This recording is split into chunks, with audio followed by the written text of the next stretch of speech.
And in my breath, I remembered to hit record. Thank you. It's mid-December right now, and as I was thinking about this gathering today, I was also really thinking back to the beginning of this series of Centering Justice, and just wanted to sort of ground us in where this series began as we enter this conversation today. So many of you in this community are familiar with how Centering Justice began early in the pandemic, when we were really, it was really surfacing how much the impacts of COVID-19 were landing on communities of color disproportionately. And with that, we really felt this this really deep need for transformation in our ways of being that created those impacts. And alongside that, NEW has a huge network of leaders of color in our community. And so we began Centering Justice as a way to really uplift the leaders of color in our community as leaders in transforming the root at the core ways of being that we have together. And that theme of transformation has become a thread through our sessions. And really each month we have a theme. Today's theme is Afrofuturism and the arts. And we have three amazing artists and Afrofuturists, Moremi Akinde, Jermaine Dickerson, and Bryce Detroit with us today. But really, when we're talking, when we introduce those themes, we're really bringing our speakers here to talk about what must and will transform. And we invite you to be here as listeners in our community, to be really present with our speakers in leading the way toward transformation, and to being in community with us through that. So with that, I want to invite Yodit to just ground us a little bit in why Afrofuturism and the arts felt like the right theme for December. Absolutely. Thank you and welcome everyone. I'm not going to take much time because I'm really excited to hear from our guests, but I will say I'm tired. It's been a long, arduous year that I have felt in every fiber of my being. And when I am tired, I start to lose imagination and creativity, and I can succumb to what oppression intends, which is to rob us of our innately creative and transformative powers. And what has sustained me through this horrific year has been the delight of being surrounded in the love and fellowship of Black folks and other people of color who have held me.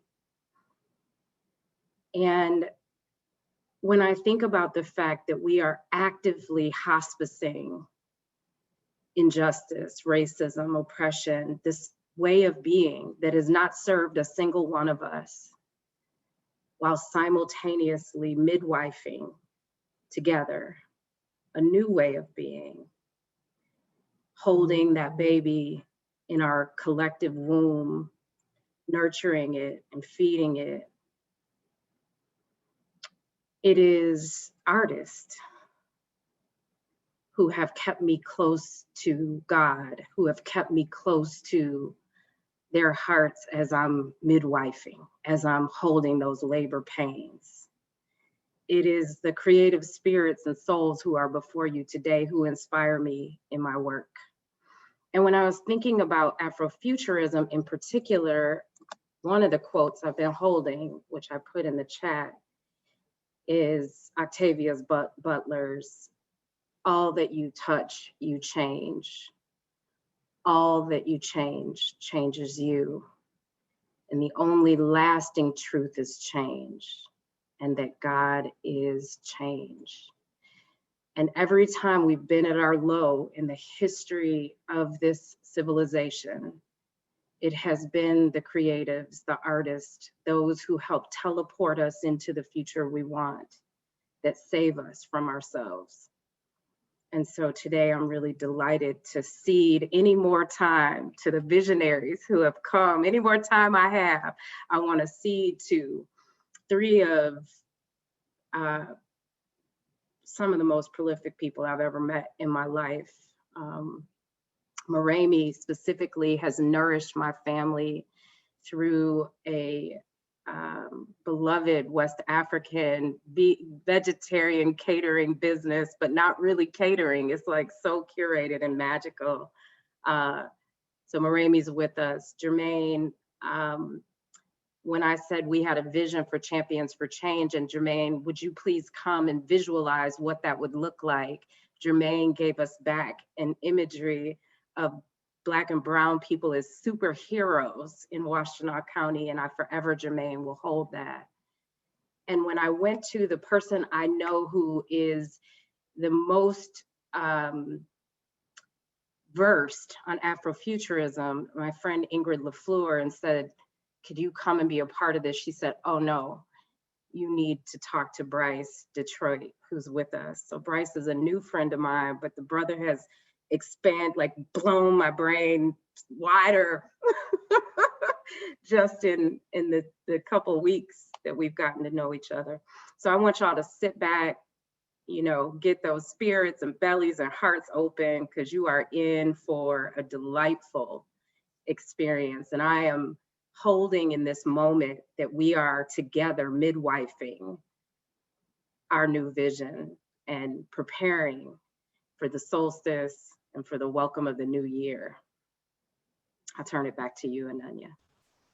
Thank you, Yodit.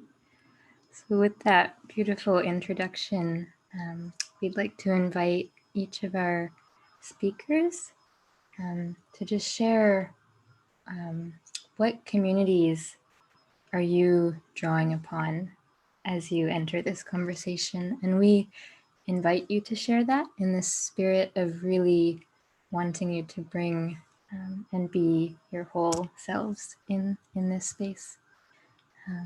So Jermaine, can we start with you?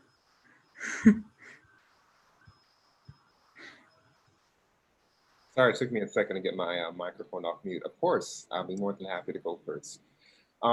So I know that we reflected on this question previously, and I have continued to reflect on this question because I think that was the first time I was ever asked that question when you first asked it. And so it made me think about what inspires me, like, what do I come from, my community? And I think for me, as a Black, queer man, as a Black gay man, drawing from those identities, also my sense of my family, also Black women and femmes, also artists in general, and our ability to be so multifaceted and powerfully just profound in the way we visualize, often literally, alternatives or better futures, or even different paths in where we are better versions of ourselves. And so I am so honored and thankful to be a part of those communities. Thank you so much, Jermaine. And Yodit just shared, it's helpful to have speaker view on, which is on the top right of your screen, so that we can really focus in. Moremi, would you like to share about the communities and identities you're drawing upon? Sure. Thank you, Ananya and Yodit, for inviting me to be here. This is my first time being on a panel of this sort, so I'm very nervous, excited. So I just wanted to name that and thank y'all for inviting me. My name is Moremi Akinde. I use she, her pronouns. I'm a daughter, sister, auntie, experimental multimedia artist, and I bring with me my Yoruba and Bahamian ancestors. I especially draw upon the beauty and resilience of the fat and broad-nosed, kinky-haired, Black as hell women and femmes and queer folks in my lineage, as well as my embodied experience of Yoruba cosmology. With a very cautious delight, I also draw upon and am consistently fascinated by the ways Black women and femmes show up in pop culture. And my relationship with art and media has been fundamentally shaped by the theories of fat activists, nuanced colorist critique, and to name a few specifics, Kimberly Crenshaw's intersectionality and the way Bell Hooks links the multiple oppressive systems that impact our lives.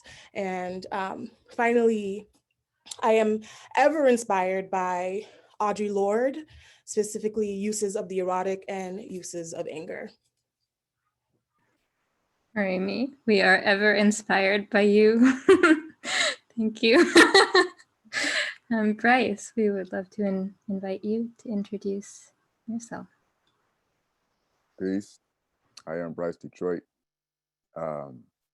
First, I'm going to bring some ancestors into this space. I'm calling on my maternal grandmother, Susan Sappho Chavis, Ashe.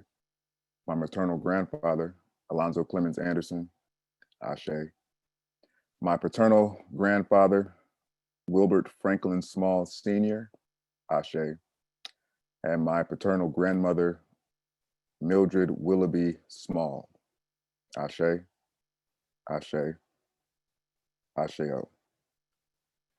So for me, the communities that I'm drawing upon, one will name that culturally speaking, ancestrally speaking, my self-identity is as a Detroit African. That is an intentional qualifier. One, acknowledging that Bryce is indigenous to 4 generations deep to this land, which we call Detroit. By colonizer terms, it's Detroit, but by indigenous names, it's Wawiyatanan. So it does mean something to be indigenous to this place in a particular way.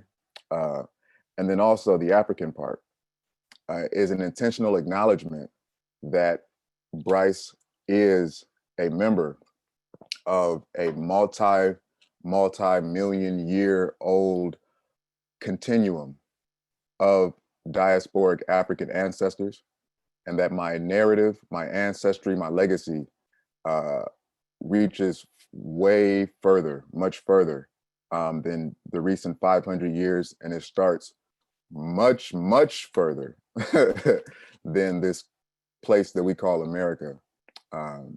So I'm bringing the entirety of my ancestors and representing that as a quote unquote community. But of course, it's much bigger than a community. And also a representative of my neighborhood, hyperlocally speaking, the North End neighborhood in Detroit. Do hold myself as a neighborhood diplomat, one who is responsible for managing the relationships of others, people that want to enter our community, and do this through my entertainment justice practice. I'm also representing or acknowledging that I'm a member of this generation that is here to intentionally support the transition out of the old that on some levels is crumbling before us, on other levels is being intentionally deconstructed. And we're part of this team, this community of people transitioning out of that old to a new, ancestrally grounded, sustainable future that is marked by being in right relationship with Earth, with nature, and at the very least, with each other as a common humanity. So we'll put a ...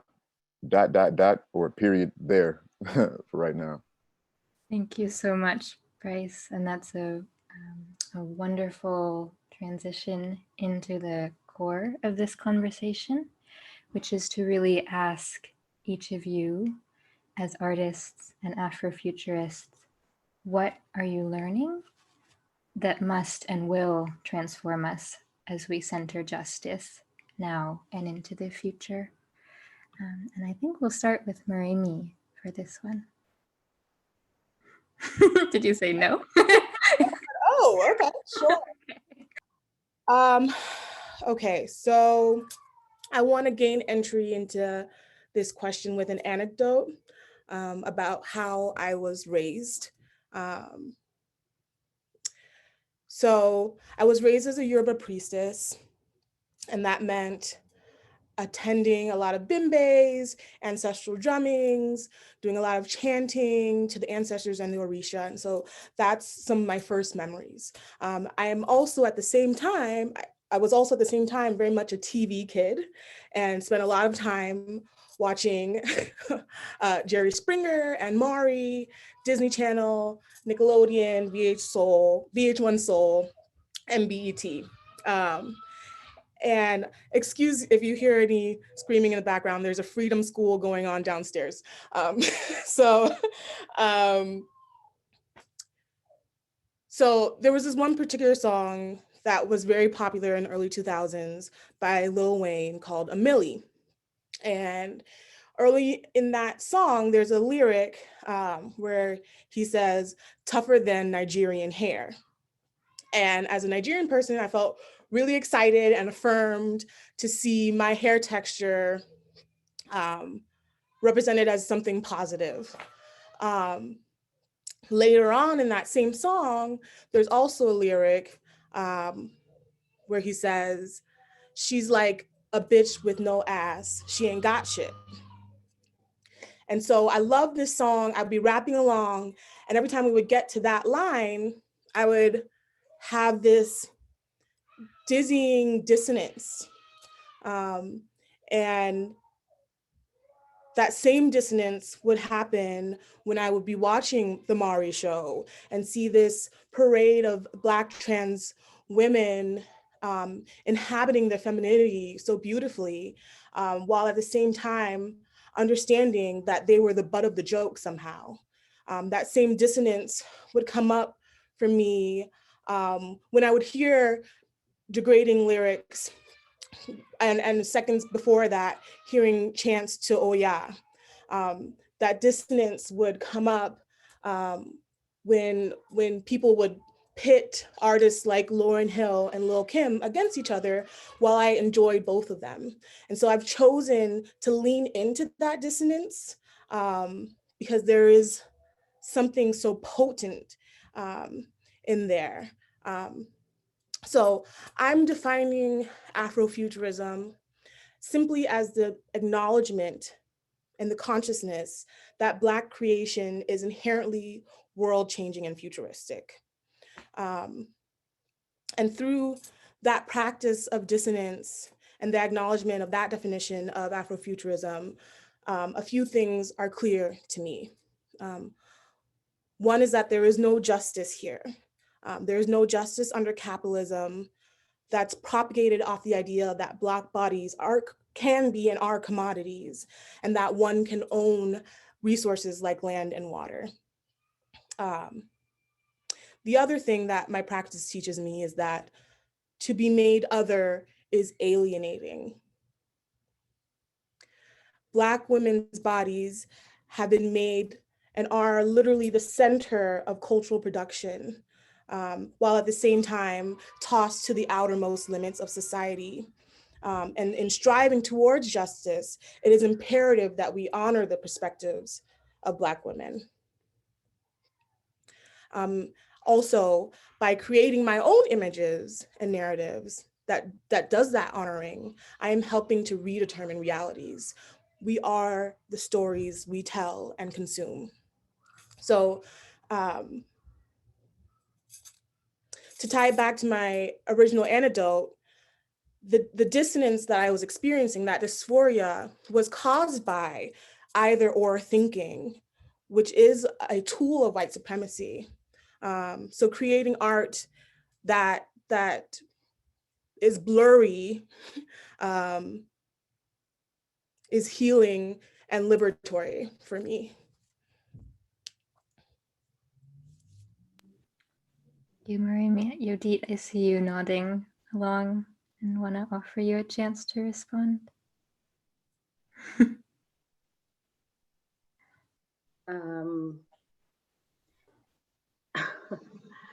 To be a Black woman, right, is to be the other. I just want more. So I want to give them more time to talk. But what I can tell you is that when my soul has needed salve and healing, it is you, Moremi. It is you, Black woman, who provides that salve. And you did that in this moment. Thank you. Moremi, you were talking about manifesting a new reality through your art. And Jermaine, I want to offer you the chance to share how you are doing that. Absolutely. First of all, I want to say that, Moremi, thank you for those words. Like you and Bryce, like I'm inspired by the both of you. I'm inspired by this conversation. I'm inspired by just this moment, and because it means a lot. And I think what I've learned throughout recently is that nothing matters outside of the present moment. And so by being present here with all of you, I'm soaking everything in. And so thank you for that experience and sharing that story. I think for me, I can't really speak about my art without talking about understanding where it is it's coming from, especially with regards to having a greater understanding of self. This year has been challenging for all of us, I'm sure. We've all been in challenging circumstances. Either we're grieving, we are in a state of trauma, of shock. Many things could occur that have negatively impacted our emotional state. And I think most of all, since we've been at home, at least for some of us, including myself, it has inspired us to go into a deep state of self-reflection. So I have asked myself again and again and again, who am I? What do I believe? What do I stand for? Because this year, above anything else, I think has sort of forced us to engage those questions more deeply than we have previously, or with a greater sense of transparency and conviction. Because there is no way you can see what's happening in the world and just claim ignorance. There's no longer any excuse. If you have access to a phone, if you have access to social media, if you have access to anything like that, so really there's no excuse. So I think realizing that and holding yourself accountable for that is super important. And so with that sense of identity also comes a sense of how do I navigate space? How do I take up space? What are my privileges? In what ways do I unintentionally suppress or oppress others? In what ways do I harm others? And so asking yourself those questions, because honestly, racism is a form of harm. It is a form of abuse, it is a form of power, emotional, sometimes physical abuse. And so even if those things are intentional for you, it is your responsibility to always be in a constant state of self-reflection. I even know as myself, although I'm gay and Black, I'm also a man. I'm also able-bodied. I'm also cisgendered. So from that perspective, I have to navigate the world knowing these things and knowing how my voice carries weight in certain contexts and how it can be seen as violent in another context. And so obviously that has impacted the way I create art. But all that to say, like I grew up as a kid loving superheroes. You know, I grew up in this fantasy land, just feeling like I was bulletproof all the time, wearing capes and stuffing pillows in my chest so I can have a bigger chest, and pretending I was fighting, like jumping off of lava rocks and putting the fan in front of me so that the breeze can make my cape billow. I felt unstoppable. But somewhere along the line growing up, I lost that sense of innocence. I lost that sense of invulnerability because the world told me, or it reminded me every day how vulnerable I am. And so recapturing that sense of indestructibleness or invulnerability through my imagination, through my art, has been something that has been very intentional. And as my identity begins to change, or as I begin to discover more about who I am as an artist, as a person, who I am as someone who occupies these different marginalized identities and spaces, it has encouraged me to think more deeply and intentionally about my art. So that includes, I noticed recently, like I look back at all the art that I created over the years, or at least the last couple of years, and they're mostly Black people. But where I was growing up, I didn't draw a lot of Black people because I didn't see that representation growing up, a lot of that. And so for me, it was this internalized unlearning that I had to undergo. And so as I got older and became more comfortable in my own skin and having a greater sense of self, and also being receptive in conversations or spaces where I know that I am not the priority, like it has shown me, exactly what representation means and how important it is. And so in my art, I do my best to try to convey that, both thematically and also just, physically as well. I love drawing superheroes. I know some people see that as like, superheroes are cheesy, but I'm telling you right now, there's a superhero is simply an imaginative figure that is the best version of you. They represent the best versions of ourselves in so many different qualities. That's why there are so many different versions of them, or different kinds, because they represent the vastness of the human imagination and the human experience. Whether it be a Black woman in space fighting bad guys and having magical abilities, or a Black man being bulletproof and just stopping crime in his local neighborhood, or just things like that.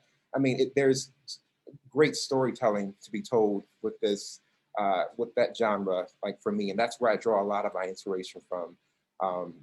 And I also think that it's important when, like, at least for me, when navigating certain spaces or when creating my art, again, not only just to be in this constant state of self-reflection, but to really every day remind yourself that you are always learning. You always have to, you're learning, and you also have to remind yourself of your humanity by approaching the learning process and growing process from a space of loving kindness, because you have to be kind to yourself. You have to, this learning and unlearning process has to come from a place of self-love. You have to say to yourself, I am changing because I love myself. I love myself and I love people. And if you want the best for yourself, if you want to be the best version of you, you have to love you. In order to love you, you have to hold yourself accountable. You have to help, look yourself in the mirror very seriously and ask yourself, what do I need to change? Who am I harming? What do I need to do to be a better person and individual? And I think from that lens, as you hold up those convictions, you'll begin to see something greater begin to form and manifest. And I've noticed that in my art. So.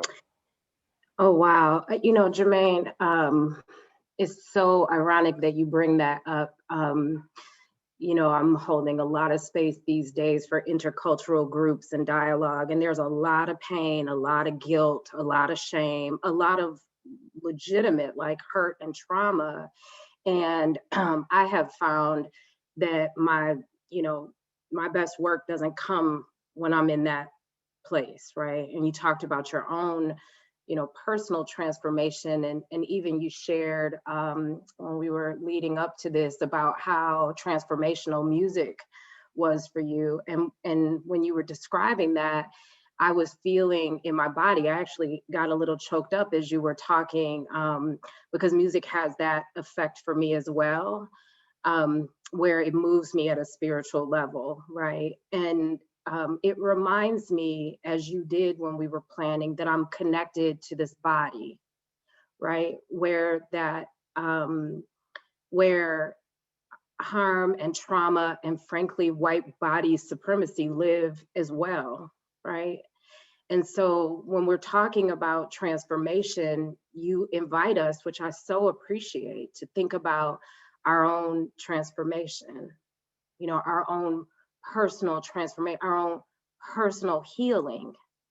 And so that group I was holding last night, I was saying to them, you, a mostly white group, you know, you have to see the harm of white supremacy as a harm that has been enacted upon you as well. That there is no good in this perceived benefit of your proximity to whiteness or the advantage associated with it. This system of white supremacy, this water, it affects us differently, but it affects every soul that's moving within it. And so if we're asking the question, what must and will transform, you really invite us, right, to have that transformation to begin within, right? You talked about that a lot, and to move through our work,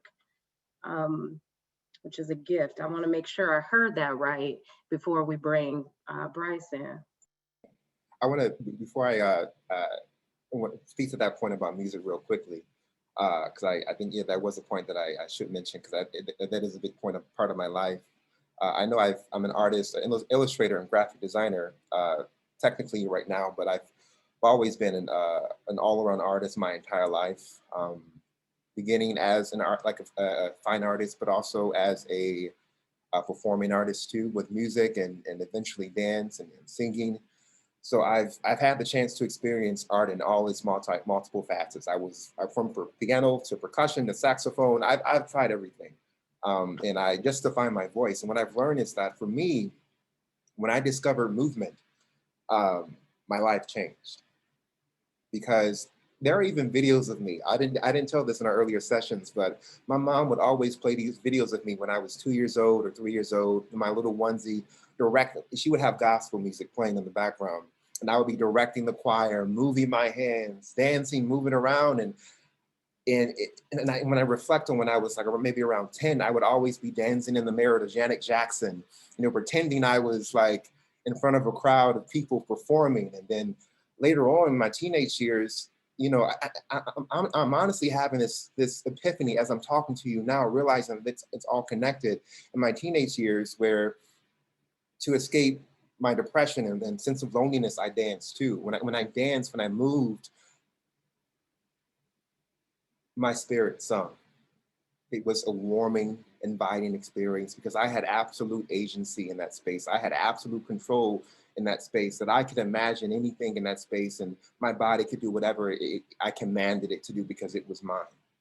And to have that much agency in my own space, outside of the world that tells me that my body is not valuable, it does not belong, it dissects my body at every chance that it gets, to have the agency in a space where I say, no, this is me, this is mine, this is who I am, you don't define me.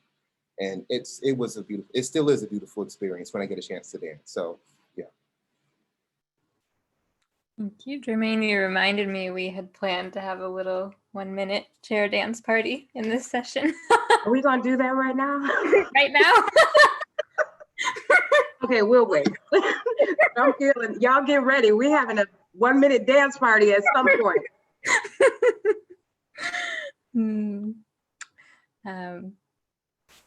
I would like to turn things over to Bryce to share with us what must and will transform.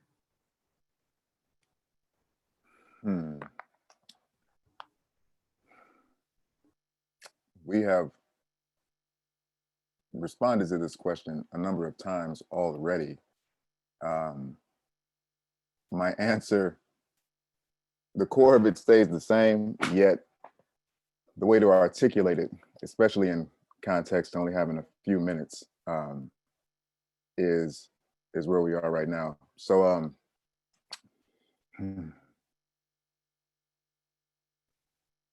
there Take your time, baby. there's an honesty. Thank you, Mama. Thank you. There is an honesty that is required of each of us, a self-honesty in this particular lifetime of ours. Those of us who orient ourselves as being agents of change, bearers of the new, architects of the new, the self-honesty that is required and just absolutely like pertinent to the work being done with any degree of authenticity is being 100% honest with who are you in your moment right now, and by who are you, how do you orient with the world really? What are the points of identity that we bring to the world? What are the issues, unresolved issues that we have been holding? What is the baggage that we've really been holding and continue to hold? What are the points of aspiration that we know we have quelched the fire for based on fear, based on social conditioning? What are the traumas? That's a short way of saying it. What are the traumas that we are actively holding, actively processing right now? What are the biases as Black-bodied or white-bodied? Can go much deeper into the questions, but the point is, this radical honesty is required because each one of us, in the unique individuality in which we are, the totality of that uniqueness, each one of us then represents a unique particular medicine for humanity or a unique particular poison.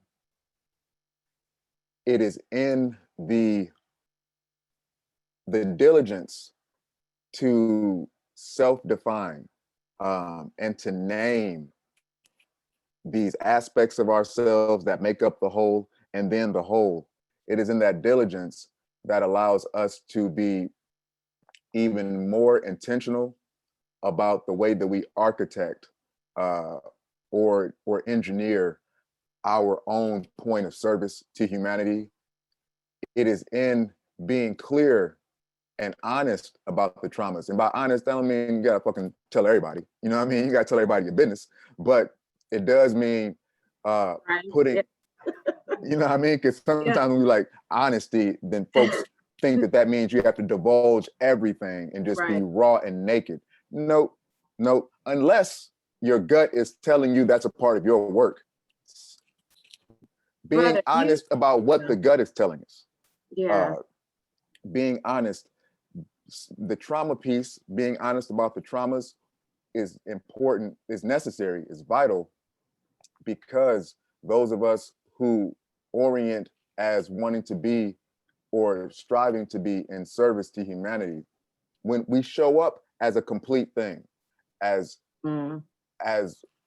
much pride as we might egotistically give ourselves in our intellectual capacities, in particular the intellectual ability, the capacity to compartmentalize. A lot of us are professional compartmentalizers because the capitalist society demands that of us. You walk through that door, whatever is going on emotionally, put that shit in a box and put a lid on it, and don't open that box until after 5 o'clock in real life.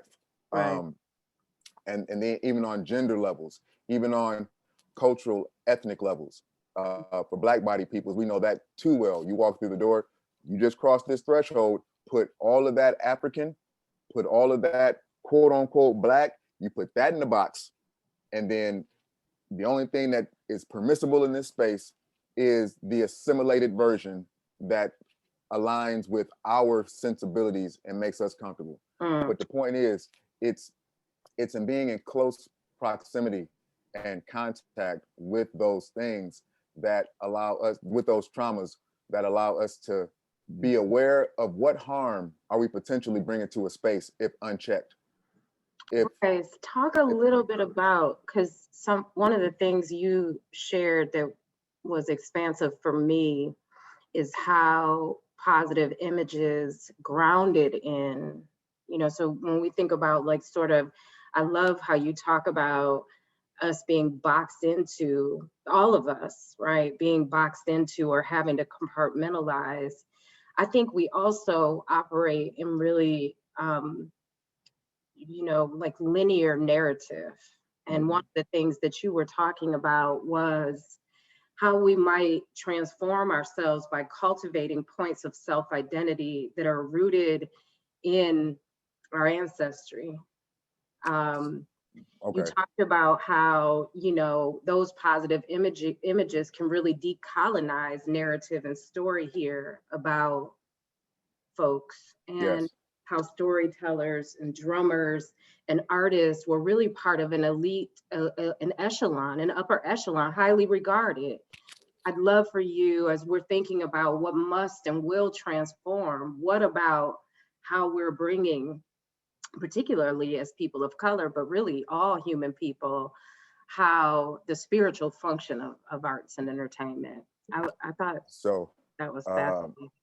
I appreciate you bringing that up. This, because there is a significant number of the audience that are white bodied, then I'm going to say this, speak in the dichotomy of this. So as it relates to images, as it relates to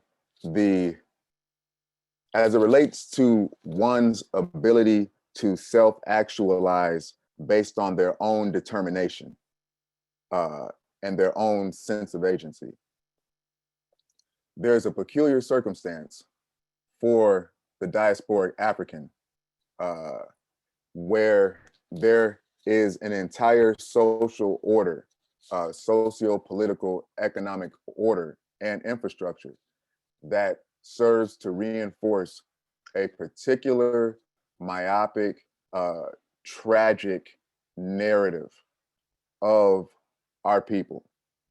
The points of character identity in what Bryce calls the colonizer's narrative, they promote images that seed in our imagination of us as a perpetually conquered people, people whose origin literally starts, their creation myth starts with a demonic, hellish slavery economy.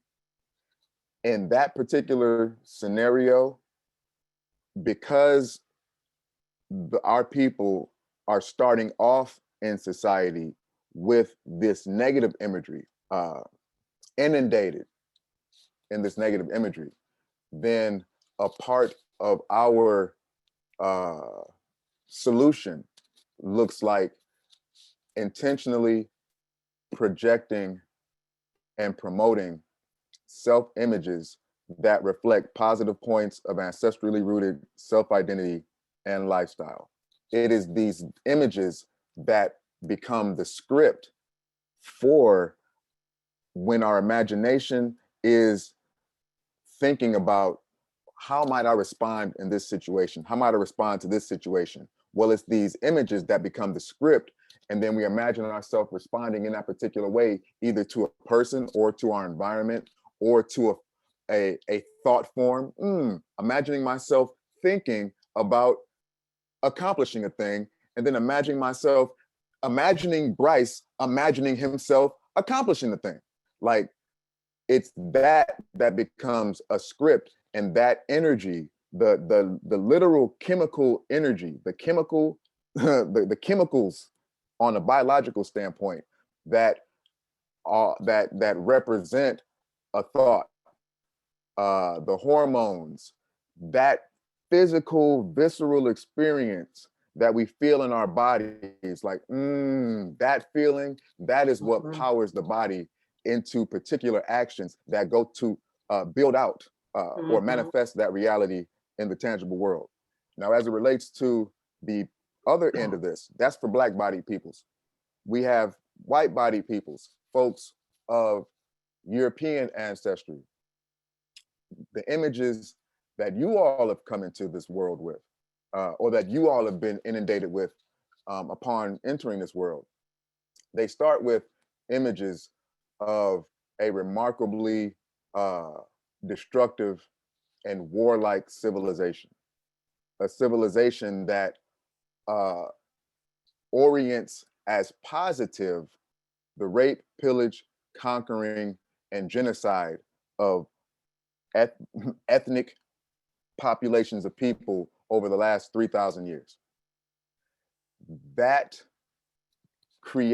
has created this foundation for your self-identity as a particular type of victor, a particular type of conqueror, who has these inherent rights to have dominion or to dominate, to engage with the natural environment in a certain kind of way. Now, talk about that. You talked about the soil needing to be remediated. I'd love take a minute or two, and then we're going to get our other panelists in. But I'd love to hear about that kind of deconstructing, composting, and remediating that we need to do. Boom. So continuing this thought, then being that is the soil from which white bodied peoples, folks of European ancestry, that's the soil from which your self-identities have been cultivated and grown for sure for the past millennia plus. To that point, there is the need, it makes challenging, the same way that it's challenging for a group of people to see themselves as having agency and power to create and design their own reality. If you've been mired with, you're the victim, you're the oppressed, you must fight just to struggle and just to survive. You have to fight to struggle. Like if that's what you've been told and given, and those are all the images, then it's going to be challenging for you to innately imagine yourself being the determiner of your reality. Well, on the polar opposite, if you have been given these images and these narratives of yourself, that you are a particular type of conqueror, you are disconnected from nature, nature is against you, everything else, everything in this manifest world, you should fear. And the fear, this inherent deep-rooted fear, is what is the reason why you must conquer these things. If that's where you're starting from, then it makes it challenging when it could make it very challenging to imagine yourself being in right relationship with someone of a different color. It could make it challenging to see yourself as a white body man. It could make it challenging to see yourself orienting outside of patriarchy. If all that you know is patriarchy, but the patriarchy is what's destroying your family and what's harming your women. As a white body woman, being that you all got a certain type of narrative, it may be challenging to see yourself as equally fucked up from white supremacy.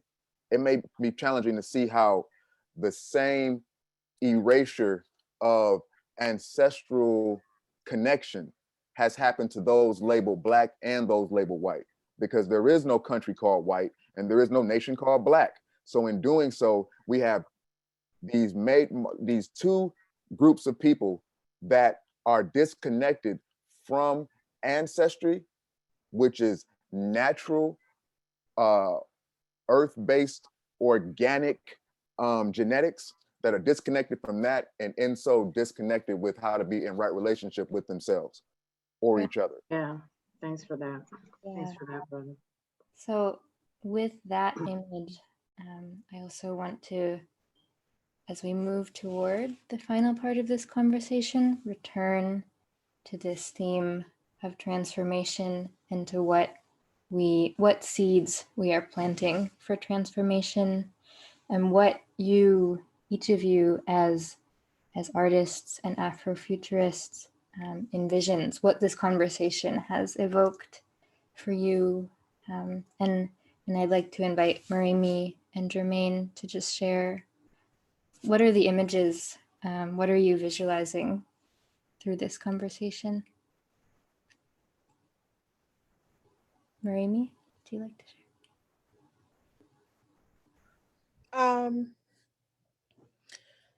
So the images for me that come up when I think of liberation, freedom, justice are super mundane. And that I won't elaborate on that, on why that is, but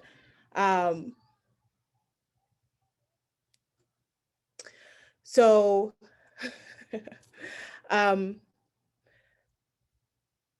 so I have this image of just a fat Black woman walking through a city, a town, no bra, crop top, short shorts on a hot summer day, after she spent the day cooking food that she grew in her garden for herself and her family, after she spent the day caring for her hair, lotioning her body for an hour, just having the freedom to tend to herself in these very mundane, minute ways, to me is what I envision when I imagine liberation and a liberatory future. Ecstatic laughter, dirt under fingernails,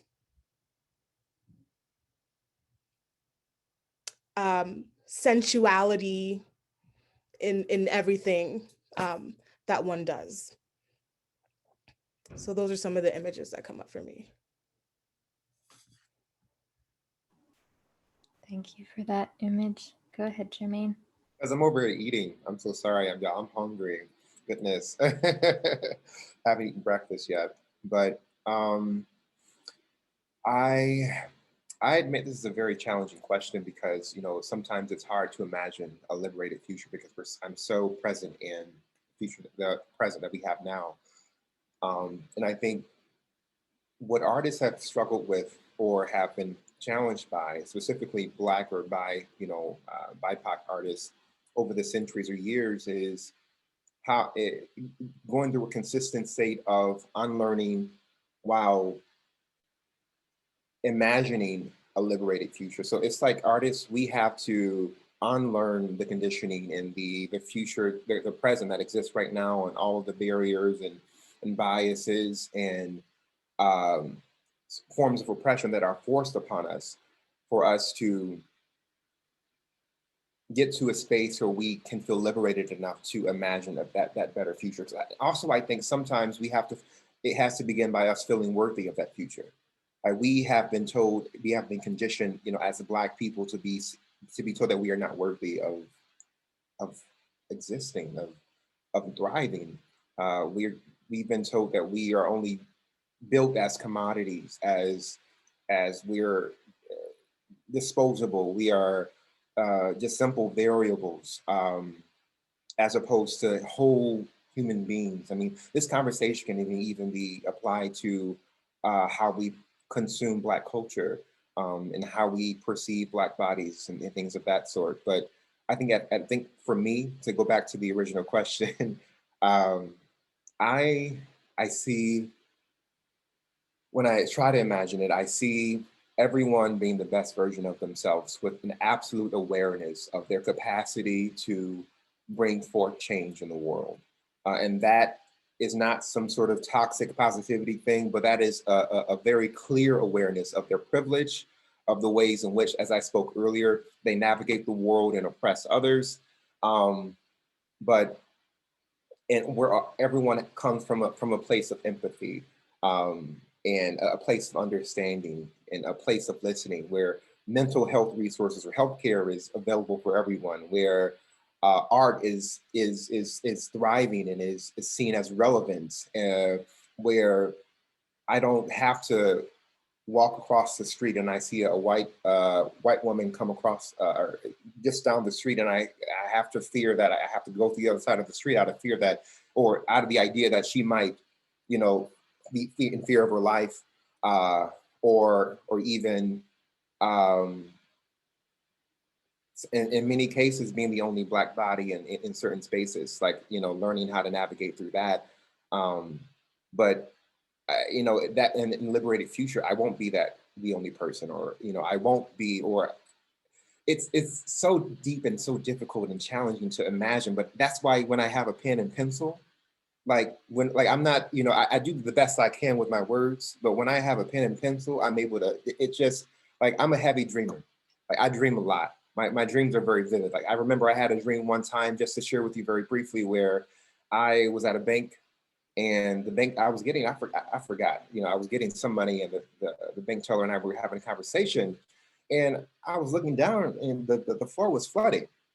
And I said, "Oh my goodness, what is going on?" I was talking to the teller. I said, "You know, your bank is flooding, right?" She said, "What are you talking about?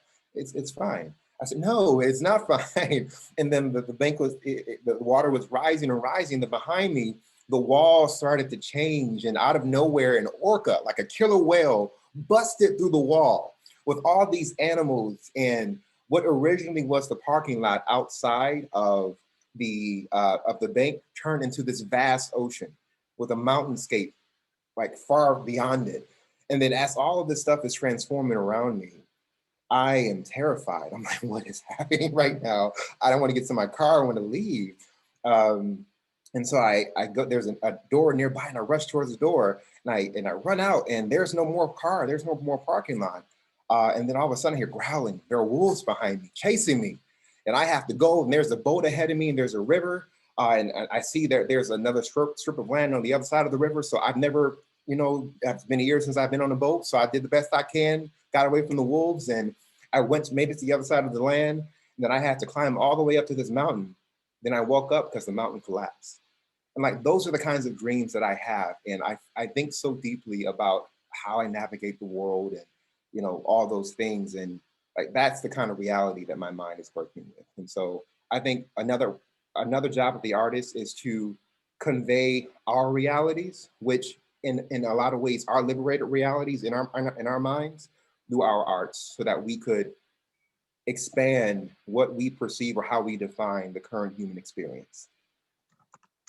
Jermaine, can I briefly say something that I observed in working with organizations over the last few years, and I feel like you just confirmed it. I would, you know, when you're doing strategic planning work and things like that, you often begin with like, what's the vision, right? It might just be like, what's your nonprofit's vision? And generally it's hard for people to do that. And they would, oh, that feels squishy. I don't want to do vision values work. But I particularly noticed in impacted communities, right, where that was a harder leap, or didn't exist at all. And I was reminded, of course, that part of the oppression of BIPOC folks is robbing us of our dreams, of our capacity to vision. And then this summer, I watched Harriet. And if you haven't seen it, but the story of Harriet Tubman, and how she just had this relentless vision of freedom, and strove towards that, right? And so for me, holding on to the other thing we did this summer was to create a 100-year vision, as I was acknowledging that the work I'm doing today is like part of a thread of my ancestors and my children's grandchildren. And it saddened me the day Breonna Taylor's murderers were acquitted, and I felt despondent. And then the spirit revealed to me that, you know, you're on a journey. This isn't a destination, right? And so in that, and as part of the catharsis and therapy, was the creation of this 100-year vision. And as I was writing and drawing it and putting pictures and such, it was like my own personal revolution, right? Nobody could take that away from me. And I get to plant the seeds for my children's grandchildren, right? That will blossom and flourish and be fertilized by folks like you and Moremi and others. So I was hearing that in what you said, is that, you know, and it's sort of been a common theme with you, is like, when we get set free ourselves, right? And then others get set free. Yes, it has to start with you. At the end of the day, like when the people say you can't, love anyone else until you learn yourself. And didn't you hate when people told, when I was your age, I'm like, what they talking about? Don't be telling me you can't love somebody else. I love him, but it is so true. You cannot love somebody else until you love yourself, for sure. Yeah, absolutely. But you have to know your capacity to give and receive love, and you have to really investigate that. And it has, like, my goal for this year was to practice radical acts of self-love. And that has, I didn't know what that meant earlier on, but I know what it means now. And that includes, changing the relationship with my body, for example, my Black body, and all of its forms and different shapes that it will take throughout my life, as I get older, and, through weight loss, weight gain, whatever, what if something happens to me, accepting my body no matter what, unconditionally, and then really asking myself and investigating what that means, and so that I could share that with others. And then with the love and unconditional love for myself, I can begin to extend that to other people and to really strengthen my empathetic feelings towards other people's struggles. Jermaine, every interaction with you has made me feel how much you bring that. You unrelentingly bring that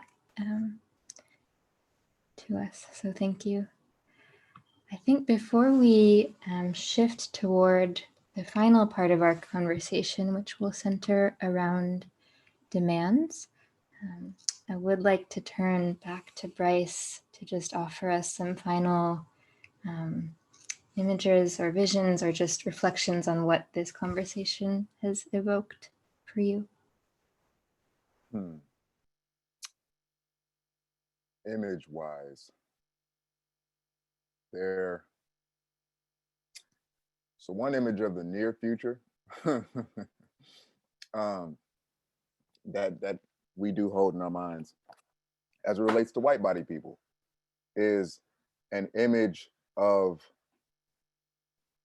individual white body people being by themselves in these quiet, very sobering moments, not crying as they get in contact with the depths and the breadth of the traumas that their own ancestral genetics hold. But allowing the gravity of that to wash over them, and this image of them teaching their grandchildren the legacy that the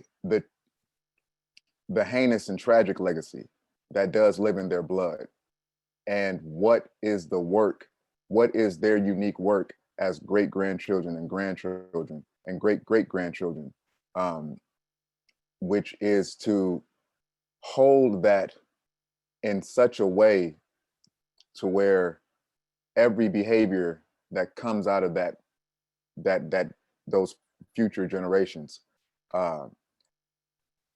actively and intentionally resolves and heals the traumas that are carried in their blood, and that work happening with no fanfare, with no certificates.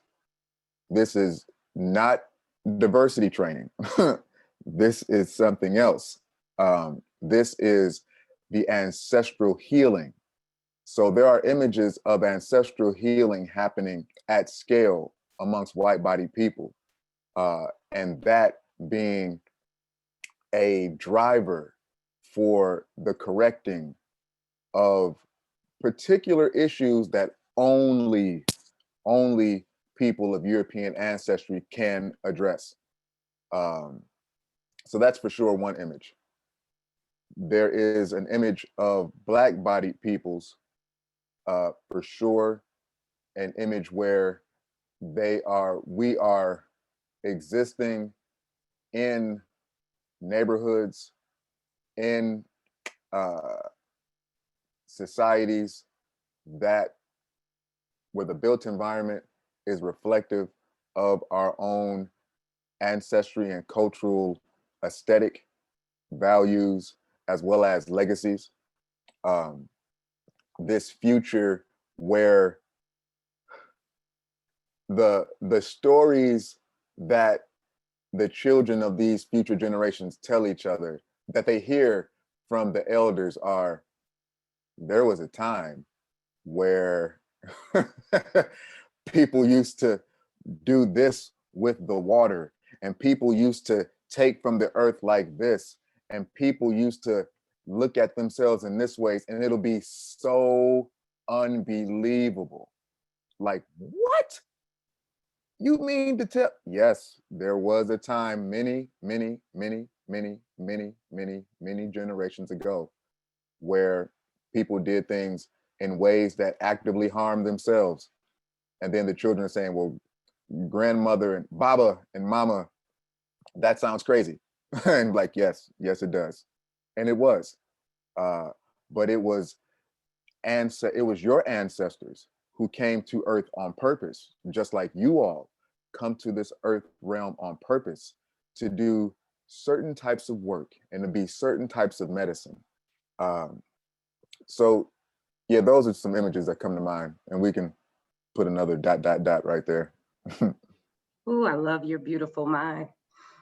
It's time for a 1-minute dance party before we move into our final piece. And I'm inspired by, and I think you will all appreciate, an artist who I miss dearly almost every day, who shaped my cultural perspective and who left for us, I think, visions of this liberated future we want that we can latch on to. Let me know.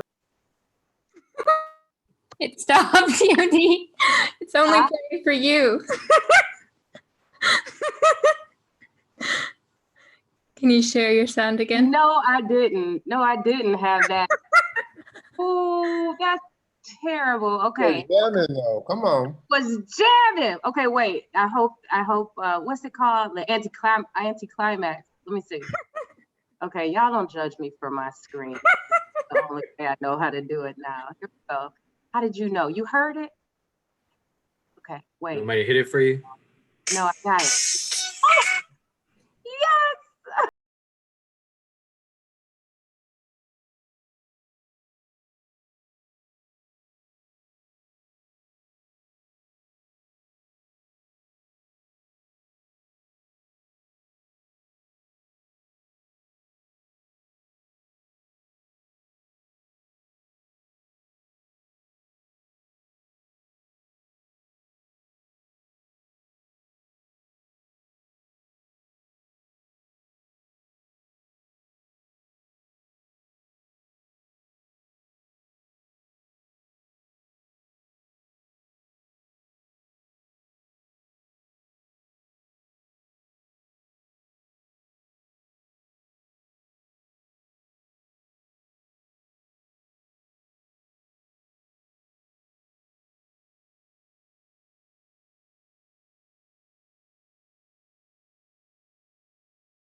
Emilio, you are amazing. Thank you. Thanks for everyone playing along. Come on, y'all. Woo! I hope that movement felt good. So, as always, we like to end these conversations with an invitation to our three speakers to share any asks, demands, or invitations that this conversation has evoked that you'd like to offer to our community. So I'll begin with Moremi for this. Okay, thanks, Ananya. Excuse me. I have three demands, or three invitations, or one of each. I demand that we center the voices of fat Black femmes and disallow the misappropriation of our bodies and lives for the gains of others. 2, I ask that we critique normative white metrics for validation, since fact and science have been used throughout history to serve white supremacy, and instead opt for ways of knowing that are rooted in indigenous and ancestral wisdom, which include holistic modalities for inquiry and exploration. Lastly, I think that people with a colonized mentality like the idea, in the spirit of Afrofuturism, like the idea that we can rub Earth dry and move on to colonize another planet until that planet's dissolvement. And I invite us all to contend with the possibility that Earth is all we have. What will we do with it? Earth is all we have. What will we do with it? Thank you, Moremi. Jermaine, would you like to share your demands or invitations? Yeah, so Moremi pretty much covered like a huge part of it. Like I think the first and foremost is, you know, listen to Black women, like she said, to Black femmes. I owe a lot of my radicalization and my transformation and my evolution to Black women. And so that is not, I'm not just saying that. And when I say that, of course, you know, I don't mean to say as in abuse their service, you know, abuse, how can I say this? That was it. Don't abuse it. Yeah, don't abuse that. Don't abuse it, because sometimes you may have the best intentions and you want to know how to be better, how to do better, but sometimes you know that no one owes you a response. You know, a Black person does not owe you a response. You know, they're not in a. Not every Black person is going to be willing to educate you. You know, you have to do the education for yourself. I think ultimately it is your absolute responsibility to educate yourself.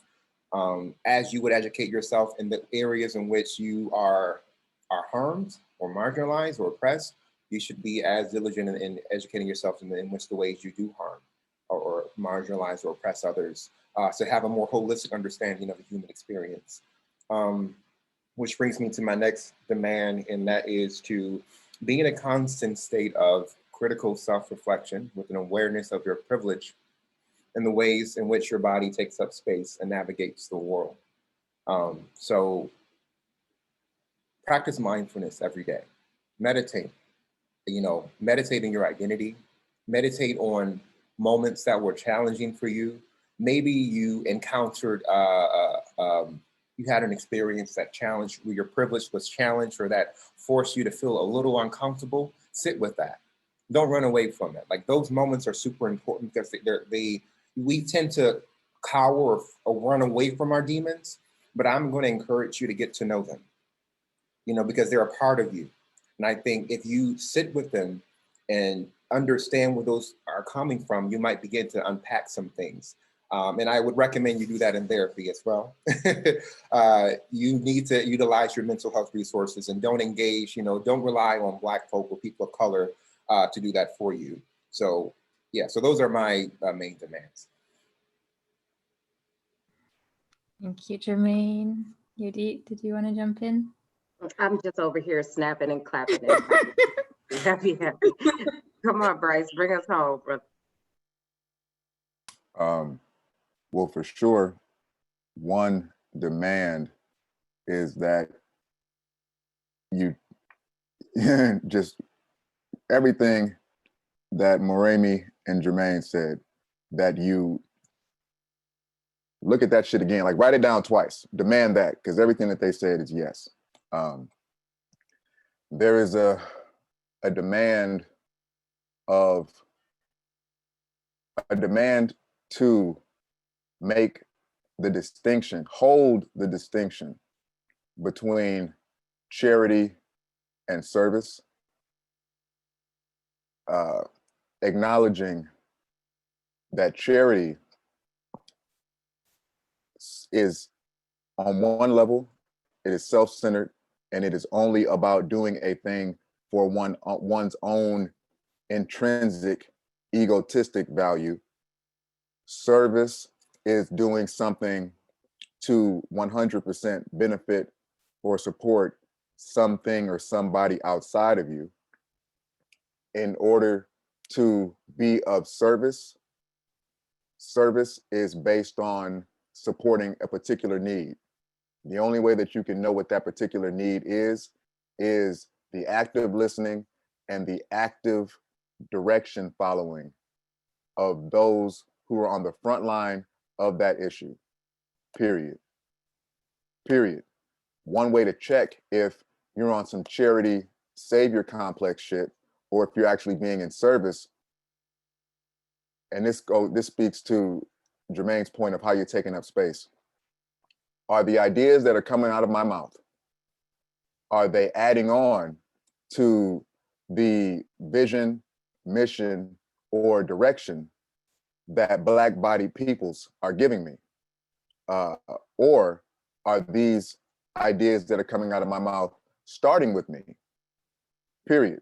And in real life, not directly connected to what the population, in particular Black and brown populations, that we're here to serve. That's just a very here right now thing that directly impacts everyone on this call's immediate future who is in a position of directing resources or providing service. There are for sure like some, yeah, there's for sure like one more that has to do with the spiritual piece. An invitation is for my white bodied peoples, my folks of European ancestry. This is an invitation to put on the shelf whatever narrative, all of the narratives that you have been told about yourself that hierarchically place you over nature and the things in it.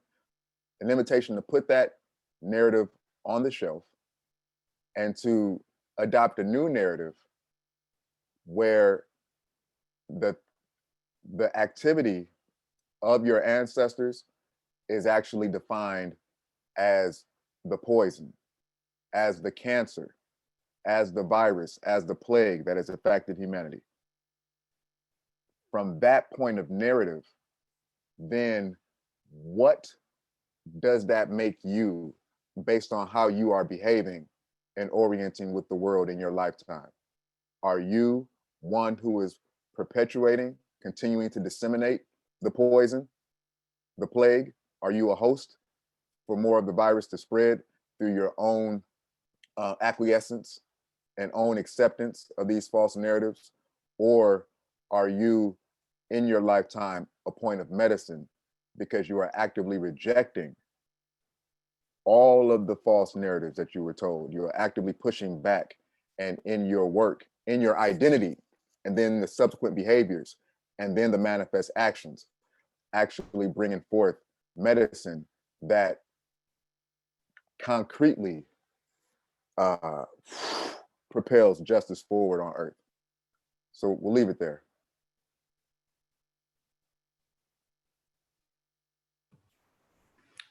Thank you, Bryce. Yodit, can I invite you to make a plug for? Listen, honey, it is not a plug. It's an opportunity and a gift to, in the chat, well, a couple things I want to say. We have learned so much this year in this series, and I'm especially grateful that about halfway through, we realized that we owed it to our participants to compensate them for their time. So we started doing that. And then we realized that there was a whole other half of folks from the early part of the year when we hadn't had that awareness, and we manifested and a donor gifted us, and now we can go back, and it's a small stipend, y'all, but just enough to honor the time here. And then just in the last couple months, and particularly with this session, because we are holding space with artists, and it is art we often let go of in the face of quote unquote crisis, as though we don't need it. And so in my heart, as we were preparing, we were thinking, if ever we needed to use our institutional influence, power, privilege to say, support some folks, it's these folks. Now in hindsight, you could probably go back to the recordings that are on our website, and a better statement would be, support all of them. But in particular, Moremi, who I shared, has an upcoming, is it okay if I'm speaking for you all briefly, or would you rather speak for yourselves? Okay. Moremi, you came off mute. You want to say it real quick? Go ahead, babe. Okay, so I just put a link to Moremi's launching some beautiful artistry work. I'd mentioned Muddy Yam, her beautiful, I don't want to call it catering. What do I call it, babe? It's like a cultural phenomenon. It's like involving food. Yeah, it's my culinary, my way of honoring my West African Caribbean roots through. Which is really intimate, and it's not available for everybody. So what we would rather provide is access to her upcoming, the launch of her website, which I put in the chat. Jermaine is a graphic designer and artist. He's also founder of Hero Nation, a local organization in town. So again, we'll put, Jermaine, maybe actually both of you could just drop those in the chat box. And then Bryce, I have admired your hood gentrifiers work. If you caught on the news, the road signs that say no gentrifiers allowed, essentially, Bryce is the vision behind that. But Bryce, please drop in the chat as well other ways that we can actively support your vision and your artistry. And we'll be sure to send those out. So that's my plug. Now, Nunya, before you end, I got a new friend, Emilio, who said, if I need Prince, he's got Prince. So right at the very end, if you want to hear another Prince song and dance with me, because that's what I need in my whole life right now, stick around. But perhaps you have a little more business to handle before we get to that. Yes. So thank you everyone for being here today, and thank you to our speakers, Moremi, Jermaine, and Bryce. And I'm going to put a link in the chat, another link to a survey, and we really appreciate hearing your feedback and your experience of this session, particularly as we shift into the new year. And with that, we usually have just a few minutes at the very end to invite anyone who'd like to stick around to ask a question. And it may be one or two questions that we have time for today. So I'll invite you to come off mute just in these last couple minutes and ask anything that comes to mind.